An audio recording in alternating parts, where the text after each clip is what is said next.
চিরনিদ্রায় প্রাক্তন মুখ্যমন্ত্রী, শোকের ছায়া দেশ জুড়ে। প্রয়াত প্রাক্তন মুখ্যমন্ত্রী বুদ্ধদেব ভট্টাচার্য ৮০ বছর বয়স হয়েছিল তার। বালিগঞ্জে পাম অ্যাভিনিউ এর বাড়িতেই প্রয়াত হয়েছেন তিনি। রেখে গেলেন স্ত্রী ও এক সন্তানকে। দীর্ঘ ৫ দশকের রাজনৈতিক জীবন। প্রথমে কাশীপুর বেলগাছিয়া কেন্দ্রের বিধায়ক ছিলেন তিনি। এরপর ১৯৮৭ সালে যাদবপুর কেন্দ্র থেকে ভোটে দাঁড়ান।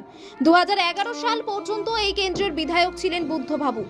১৯৪৪ সালের ১ মার্চ কলকাতায় বুদ্ধদেব ভট্টাচার্যের জন্ম। কবি সুকান্ত ভট্টাচার্য তার কাকা। আজীবন বামপন্থায় বিশ্বাসী এই মানুষটির রুচিবোধ নিয়ে এখনো চর্চা হয়।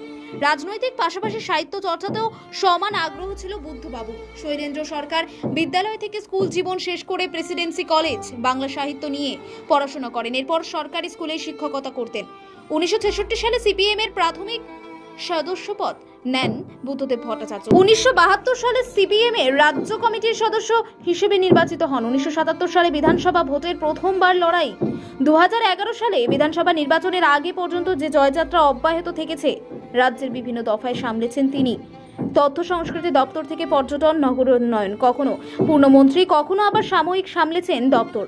১৯৯৬ সালের পর স্বরাষ্ট্র দপ্তরের মন্ত্রী ছিলেন বুদ্ধদেব ভট্টাচার্য। ১৯৯৯ সালে ডেপুটি মুখ্যমন্ত্রী হন তিনি। জ্যোতি বসু অবসর নেওয়ার পর ২০০০ সালে মুখ্যমন্ত্রী পদে বসেন বুদ্ধবাবু।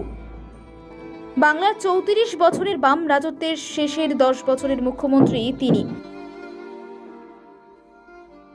আপনার আত্মার চিরশান্তি কামনা করি, আপনার আত্মার স্বর্গ লাভ হোক, পরম করুণাময়ের কাছে এই প্রার্থনা করি। নিউজ নয়া ভারত।